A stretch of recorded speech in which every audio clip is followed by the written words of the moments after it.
जोबोद गोसोखौ खुसि मोनदों। मानो होनोब्ला नोंथांमोना आंजों बेरायफानानै निस्सय नुनो मोनबाय। अपेनिंखौ खालामग्रोदों अन्थाइबिल प्राइमारियाव, बिनि उनाव बंसिगाव प्राइमारि, बिनि उनाव बनरगाव आरो दिनै दा मागुरमारियाव।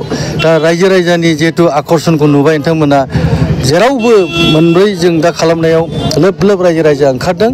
जोंनि BPF दोलोखौ मोजां मोननानै, जोंनि हाग्रामा सारखौ मोजां मोननानै जेरावखि थाङा रायजोआ लोब लोब दैबानाफोर बादि जायो। जोंनि बर' रायजो राजायाबो बिराद सालाक जाबाय। दा बिथांमोनखौ दसे मोखां नुजाहैनानै होनाय समाव गासिबो जोंनि BPF-आवनो दाबायजोबगोन भटखौ।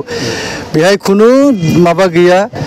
जोंनाव जेनेबा जिहेतु जोंनि मानसिफ्रा दिनैनि दिनाव एसे जोबोद खस्थ' जानानै दं।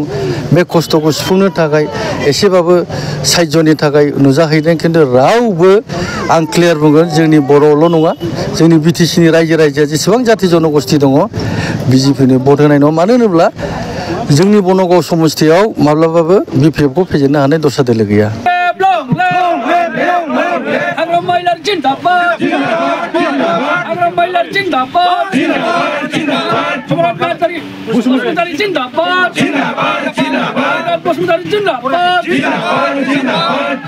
BPF